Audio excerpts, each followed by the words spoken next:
everything must be considered.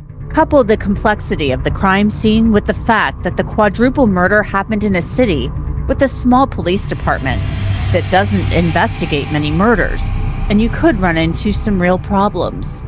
Crime knows no boundaries, and these murders have shaken us to our very core. Let's face it, Moscow police knew right away they were in over their heads and immediately called for help. We have 25 plus investigators working this case, as well as assistance from the Federal Bureau of Investigation and the Idaho State Police.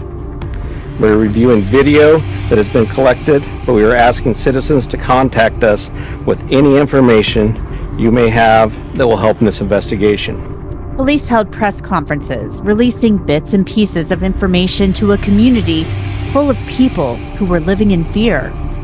We do not have a suspect at this time, and that individual is still out there. One critical piece of information that police shared, they knew the murder weapon was a knife, but they didn't know where it was or who owned it. Word started to spread around the small town that police were going to local shops, asking about a specific knife, a K-bar knife. Very heavy. It is a combat knife. It's been used by our troops since World War II, famously by the United States Marine Corps. So how did police know exactly what they were looking for? In late 2022, that wasn't clear. But what you could easily find out is that anyone could go online and buy a K-bar knife. And that's very specific. Folks that didn't see it, there's the word, K-bar. It actually is what's referred to as a bastardization of the words kill a bear. And that's how far it goes back. And so the knife was considered to be that robust as a combat knife. You show up with a knife like this, you know, it kind of implies that you're showing up with, I'd say, some level of homicidal intent. It appeared police, even with the help of the FBI, had little, if anything, to go on. This is what happens in the beginning of a case like that. You don't know what's what. You don't know where to go. So you're just trying to stay in the investigative mindset so that once you get that break, whatever that break is that you were alluding to, like what that was, what was that one thing, you want to be able to be in a position so when that one thing happens, you can exploit it and you can take advantage of it. How does it feel that this happened in your dorm? It was like almost unreal to that extent. And if I hadn't been taking an exam, I don't know, I probably would have been there. So it's definitely a little bit of a shock. A shocking start to the final week of school at UW-Platteville. Two students who graduated just days ago with honors found dead inside a residence hall. Investigators call this an isolated incident between the two 22-year-olds. Marian McCarr was the only TV reporter from Southeast Wisconsin who traveled to Platteville. She talked with Alicia and Brady, who both live inside that residence hall and are wondering what happens next. A sense of unease still hangs over the campus at UW-Platteville. I'm feeling a bit numb, honestly, taking some time to process. News of two students dying inside a campus building is hard enough to hear on its own. Knowing it took place inside your own residence hall, an even harder pill to swallow for students like Alicia and Brady. Yesterday was a lot. This all happened while I was taking an exam. They escorted us out of there, and I basically was just kind of shaken up, a little nervous. I went to a buddy's house, and then I kind of stayed there for a while just to kind of soothe the nerves a little bit. Campus officials calling this tragedy an isolated incident between the two who lost their lives, 22-year-old students Kelsey Martin and Hallie Helms. Alicia and Brady identifying Kelsey Martin as their building's lead resident advisor. I had a few interactions with Kelsey, the RA, and so it's very, it's really shocking. She was always awesome. Whenever we were down in the lounge, just kind of talking to the RA that was on call, she'd come out and talk to us too, make sure that we were all good, and she was just a great friend to be around. Police say there's no continued threat to anyone on campus, but Wilgus Hall remaining off limits on Tuesday, as investigators say their work is still ongoing. Many living in the building unsure of when they'll be able to go back and get their belongings ahead of summer break. I'm trying to figure it out right now, but I'm hoping to get home today. The school announcing all finals this week are canceled as a result of what happened Monday, offering 24/7 counseling services for students who may be affected. I know a lot of people are going to take this really hard. In Platteville, Mariam Makar, TMJ4 News. And Gonsalves families oppose. And I think everyone in America understands that. Why not just leave the house where it is? If you don't need it, great, right? Then, the trial goes and you demo it after the trial. 3 days after Christmas, more than a year after the murders, the home on King Road was knocked down after a final okay to the university from the prosecution team. The site of Moscow's nightmare is now an empty space, the house just a memory. The FBI had already gone back to the house to take final measurements for exhibits for trial. I wouldn't be surprised if the FBI ends up building a complete scale-to-scale model of that house at a facility in Virginia that I used to work at. It's a huge warehouse, looks like a Hollywood soundstage, and they build houses in there. Bobby Chacon believes that could help the jury understand how the killer moved through the house, along with the testimony of the surviving roommates. A lot of this case is going to revolve around movement within that house. How he got in, I think that's going to be paramount, because what was heard by those surviving roommates, housemates. And so I think a scale model of that house and showing how he moved and the prosecution's theory of, where he went first and second and third, I think is going to be very, very important for the prosecution and to the jury. So many questions remain. Perhaps the most important question, though, is why? Will the families ever know why their loved ones were attacked in the middle of the night in a home where they felt safe? The families, though, are doing the best they can to move forward. Ethan Chapin's mother has written a book entitled The Boy Who Wore Blue, about her son, whom she dressed in blue to distinguish him from his triplets. His family has also set up the Ethan Smiles Foundation to pay for scholarships for others to the university. Maddie Mogan's family established Maddie May Day and asked people to perform random acts of kindness on her birthday. And university students are designing a vandal healing garden and memorial.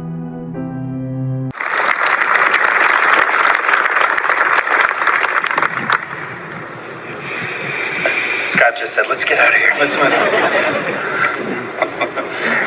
They're incredible. Absolutely. They eat really well, too. I took a lot of them out to dinner a couple weeks ago, and they can polish away a pizza or two by themselves, that's for sure. At graduation this year, the university awarded all 4 posthumous diplomas.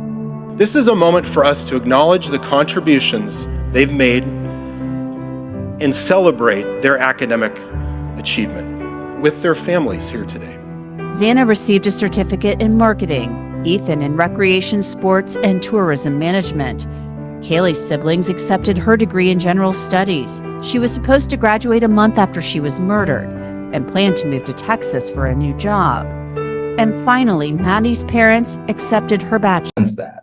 Why not just leave the house where it is? If you don't need it, great. And Gonsalves families oppose.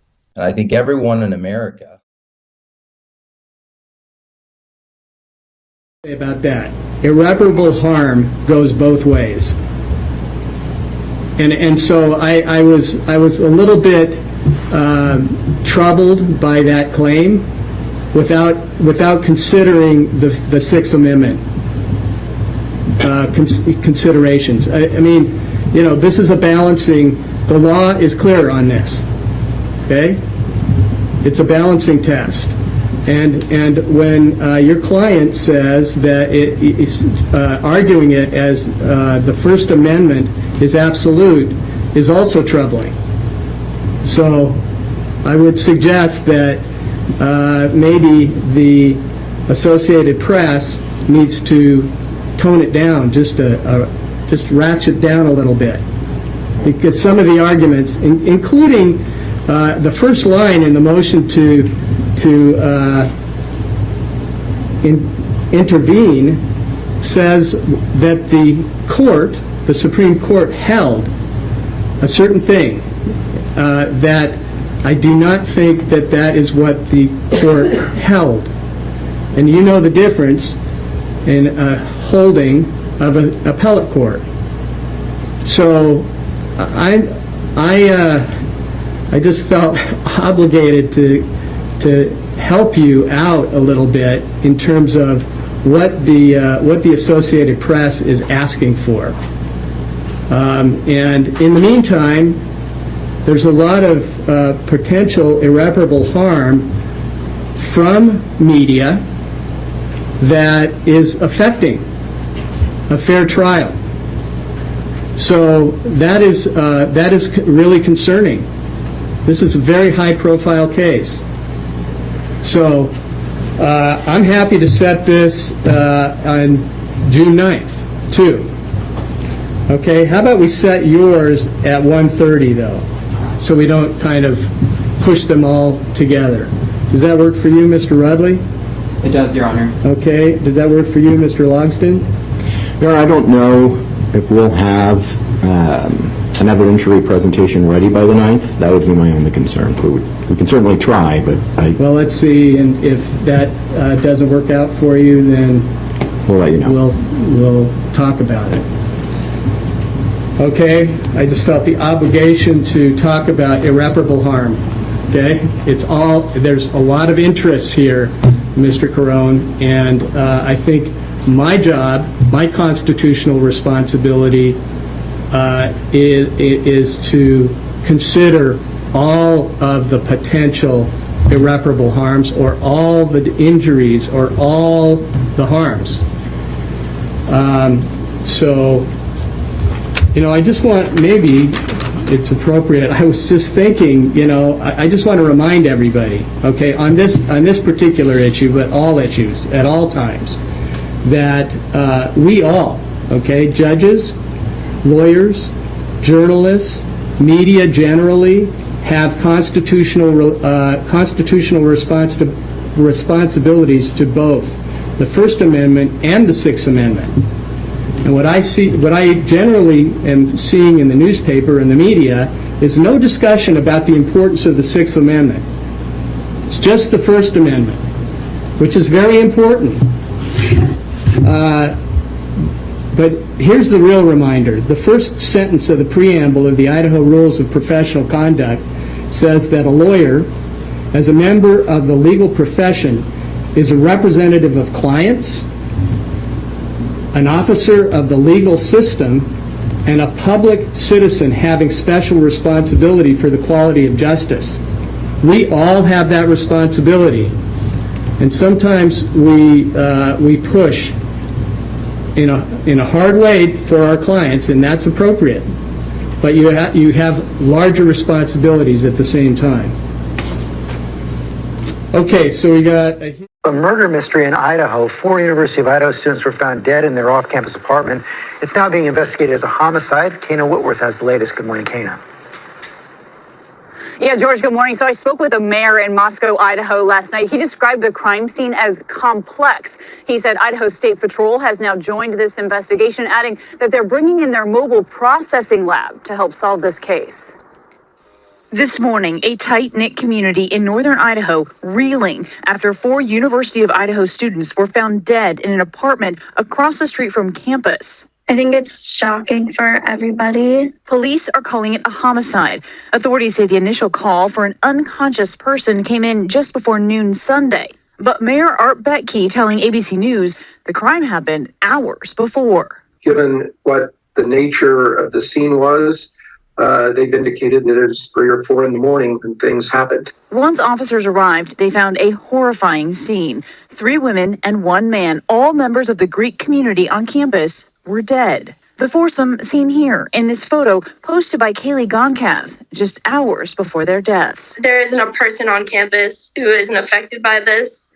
I mean, these are like really adored and loved people on our campus. Freshman Ethan Chapin's brother telling ABC News in a statement, "We are triplets, and it's hard to imagine life without him." Upon learning of their deaths, an alert was sent to students to shelter in place. It was lifted less than an hour later.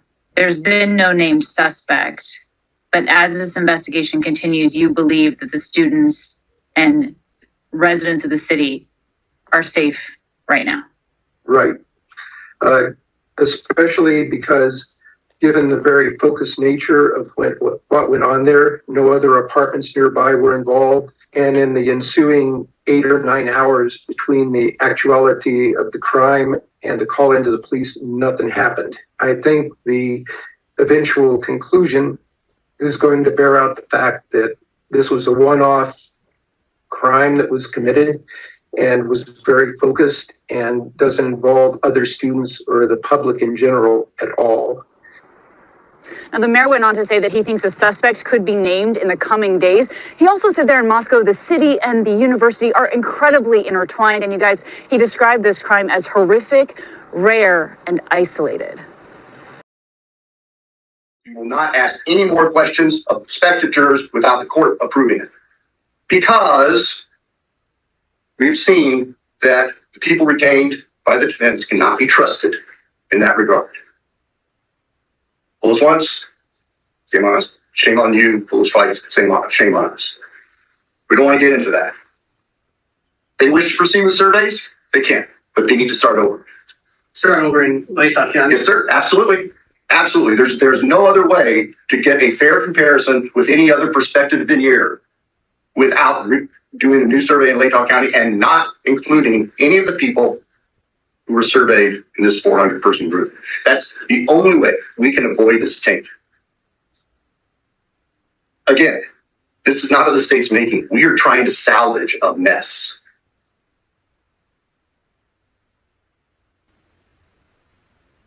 As Your Honor noted, there's no difference between talking, and I said just a little bit, talking one-on-one and issuing a press release or standing down in Friendship Square with the bullhorn. The dissemination is dissemination to a member of the public, and it's equally in violation of the no contact order or the non-dissemination order.